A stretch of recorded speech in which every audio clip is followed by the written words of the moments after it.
আমার সকল প্রিয় ছাত্রছাত্রীকে জানাই আমার চ্যানেলের তরফ থেকে স্বাগতম।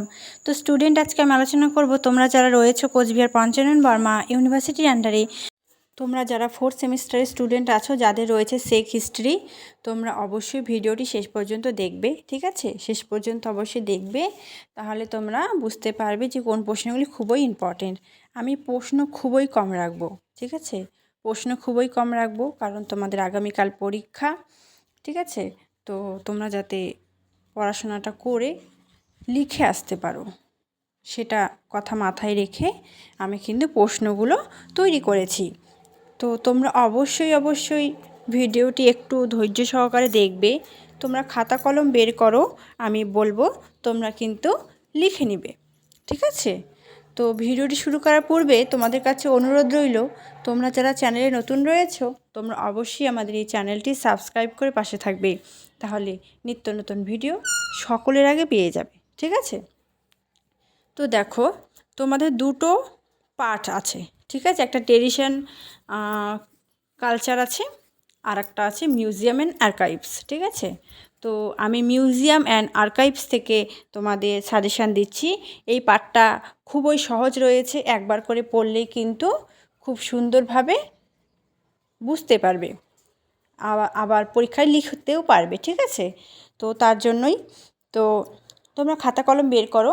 তো প্রশ্নগুলো বলার আগে তোমাদেরকে বলবো কিছু কথা, যেটা তোমাদের লিখতে হবে। ঠিক আছে, দেখো, মিউজিয়াম অ্যান্ড আর্কাইভস। মিউজিয়ামটা বাংলা ইংরাজি শব্দ, বাংলাতে কি বলবো, জাদুঘর এবং সংগ্রহশালা। ঠিক আছে, জাদুঘর, সংগ্রহশালা এবং মিউজিয়াম তিনটা কিন্তু একই। ঠিক আছে, তোমাদের প্রশ্নতে জাদুঘর দিয়ে আসতে পারে, আবার সংগ্রহশালা আসতে পারে, তখন ভাববে দুটো দুরকম, সেটা কিন্তু নয়। সংগ্রহশালা এবং জাদুঘর দুটো একই। ঠিক আছে, আর একটা কি, আর্কাইভস। আর্কাইভস এবং লেখ্যগার এবং মহাপেজখানা, এই তিনটে কিন্তু একই। তোমাদের পরীক্ষায় আসতে পারে লেখ্যগারের গুরুত্ব, আবার আসতে পারে যে মহাপেজখানা কত প্রকার, তাহলে তোমরা ভাববে দুটা দুরকম প্রশ্ন, সেটা কিন্তু নয়। ঠিক আছে, তো কি বললাম, জাদুঘর সংগ্রহশালা এক, তারপরে মহাপেজখানা লেখ্যগার এক। ঠিক আছে, তো এবার আমরা মূল আলোচনাতে যাচ্ছি।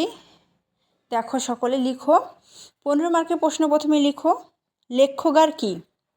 ঠিক আছে, বা লিখতে পারো মহাপেজখানা কি, একই।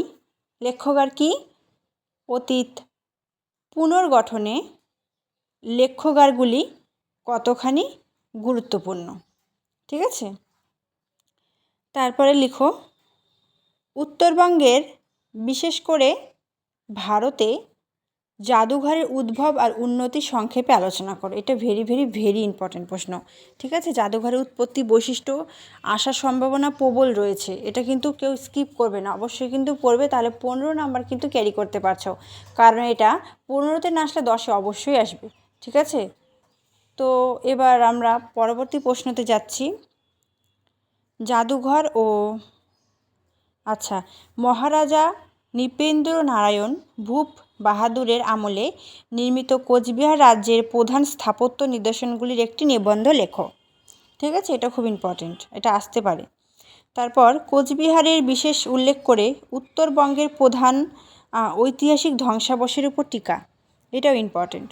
তারপর সরকারি নথি বলতে কি বোঝো, সরকারি নথির গুরুত্ব খুব ইম্পর্টেন্ট পড়বে। আর জাদুঘর কি,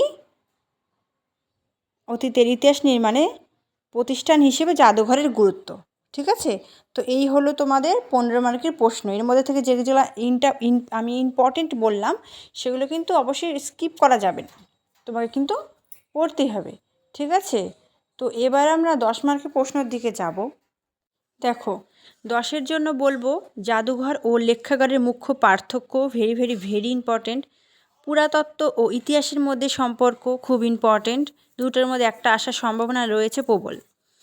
তারপর মধ্যযুগীয় ভারতীয় ইতিহাস রচনার সংগ্রহশালার গুরুত্ব, এটা একটু পড়ে যাবে। ঠিক আছে, জাদুঘরের গুরুত্বটা, এটা ইম্পর্টেন্ট রয়েছে। তারপর অক্ষয় কুমার মৈত্র এর জাদুঘরের সংগ্রহাদির উপর টিকা, এটাও ইম্পর্টেন্ট। তারপরে আধুনিক সমাজে জাদুঘর ধারণা কেন বিকশিত হয়েছিল। ঠিক আছে, এটা ইম্পর্টেন্ট রয়েছে।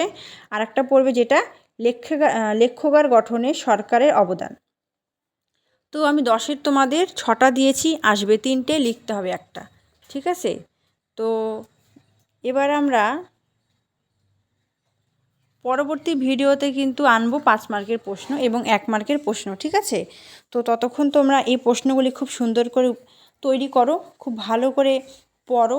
আগামীকাল পরীক্ষা, সকলের পরীক্ষা খুব ভালো হবে, কিন্তু মনে তোমার জোর রাখতে লাগবে, ঠিক আছে। যারা কিছুই পড়োনি তারা হয়তো ভাবছো যে আমি কি পরীক্ষা দেবো, কিন্তু না, তুমি যদি চেষ্টা করো তুমি অবশ্যই একদিনের মধ্যে সিলেবাস কমপ্লিট অসম্ভব, কিন্তু কঠিন নয়, ঠিক আছে।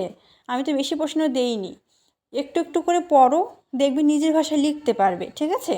তো ভিডিওটি অবশ্যই বন্ধুদের সাথে শেয়ার করে দেবে, সকলকে দেখার সুযোগ করে দেবে।